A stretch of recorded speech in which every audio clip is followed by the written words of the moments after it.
Volvemos a hablar de la reapertura de la Ruta de la Plata y otra vez para añadir más incertidumbre a su futuro, pues se acaba de conocer que el estudio de viabilidad en marcha se retrasará varios meses extra.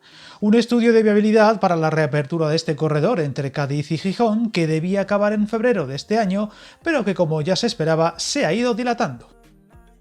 Ya hemos hablado en no pocos vídeos de este proyecto para reabrir un corredor cerrado en 1985 y que consistiría básicamente en reconstruir desde cero y adecuando el recorrido a los nuevos tiempos el tramo entre Plasencia y Astorga, y que ahora ha sufrido un retraso extra muy significativo, desplazando su fecha prevista de conclusión hasta finales de 2026. Se habla del tercer trimestre.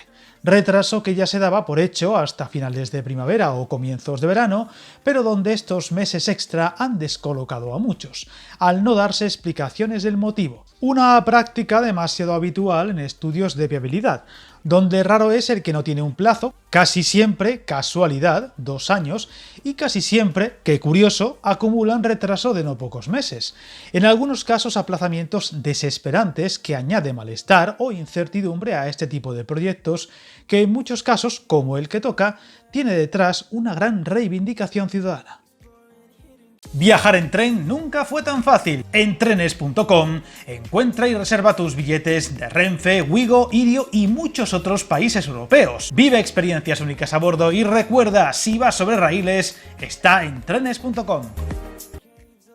Recordemos que originalmente el contrato para la redacción del estudio fue formalizado por el Ministerio de Transportes en febrero de 2024, con un presupuesto de algo más de 820.000 euros, con un plazo de ejecución de 24 meses, lo que situaba su entrega para principios de 2026. Un estudio del que no se ha sabido gran cosa, aunque sí se han dado fechas para su implementación o posibles presupuestos de obras, que algunas fuentes han fijado en unos 6.000 millones, cifras para muchos desorbitadas, así como su calendario de ejecución, que podría superar claramente el 2040 para su totalidad. Unos plazos, cifras y retrasos en sus avances que ha provocado mucha polémica en las principales zonas afectadas, en especial la provincia de Salamanca, quizá la más reivindicativa con este proyecto, a pesar de afectar a todo el occidente español. Un malestar del que nos hicimos eco recientemente en otro vídeo centrado en dicha provincia por múltiples incumplimientos o agravios que no han hecho más que aumentar dichos disgustos. Recordemos que el proyecto de reconstrucción de la Ruta de la Plata consistiría en un corredor nuevo entre Plasencia y Astorga, con paradas de sur a norte en las zonas de Hervás, Béjar, Guijuelo, Salamanca, Zamora, Benavente, La Bañeza y Astorga. Todo indica que en su mayoría en vía única, electrificada y nunca hablando de alta velocidad, para tráfico mixto, es decir, pasajeros y mercancías, y donde además desde el Ministerio de Defensa se ha potenciado como gran corredor militar, ya que aparte del tramo de nueva construcción mencionado, unos 300 kilómetros, se mejorarían otros tramos del recorrido entre Cádiz y Gijón, como el tramo muy mejorable, a pesar de recientes inversiones, entre Zafra y Sevilla o Huelva. Además, este gran proyecto afectaría de forma secundaria a otras provincias limítrofes, como Ciudad Real, Toledo, Ávila, Valladolid u Ourense. Potenciaría otros proyectos aún sobre la mesa, pero sin el respaldo definitivo, como comunicar por tren la bahía de Cádiz y Algeciras, la vuelo a Faro o la posibilidad de impulsar una nueva conexión entre Zamora y la frontera portuguesa.